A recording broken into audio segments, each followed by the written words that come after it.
అండి అందరికీ ఎవ్రీ సమ్మర్లో చేసుకుని ఒక రెసిపీ చేసి చూపిస్తాను. ఇది మిల్క్ షేక్ చేసుకున్నప్పుడు వేసుకుంటే చాలా టేస్టీగా ఉంటుంది. ఇప్పుడు ప్రాసెస్లోకి వెళ్తే ఒక గిన్నెలో హాఫ్ కప్ వాటర్ని పోసుకోవాలి. ఇప్పుడు ఒక కప్ చక్కెరని వేసుకోవాలి. ఒకసారి కలుపుకొని చక్కెరని మంచిగా కరిగించుకోవాలి.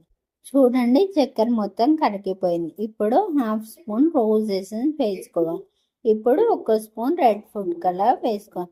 ఒకసారి కలుపుకొని మంచిగా ఉడికించుకోవాలి.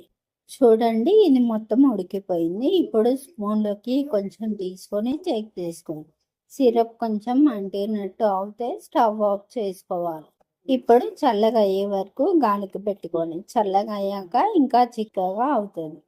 ఇప్పుడు ఇలాంటి బాక్స్లో వేసుకొని ఫ్రిడ్జ్లో పెట్టుకుంటే 3-4 మంత్స్ వరకు ఈ రెసిపీ పాడవకుండా ఉంటుంది. సమ్మర్ మొత్తం ఈ రెసిపీని యూజ్ చేసుకోవచ్చు. ఇప్పుడు ఈ రోజ్ సిరప్తో ఒక రెసిపీ చేసి చూపిస్తాను. ఇప్పుడు రోజ్ సిరప్ చేసిన గిన్నెలోనే ఒక గ్లాసు కాచి చల్లార్చిన పాలు పోసుకోవాలి. ఇప్పుడు చిన్న ముక్కలుగా కట్ చేసిన వాటర్ మిలన్ని వేసుకోవాలి.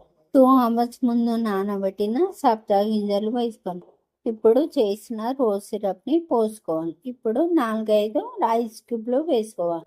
ఒకసారి కలుపుకొని గ్లాస్లో పోసుకోండి. తాగే ముందు పైనుంచి డ్రై ఫ్రూట్స్ వేసుకొని తాగితే చాలా టేస్టీగా ఉంటుంది. అంతే అండి, summer special water melon milk shake ready అయింది. నా వీడియో నచ్చితే ఒక లైక్ ఇచ్చి సబ్స్క్రైబ్ చేసుకోండి ఫ్రెండ్స్.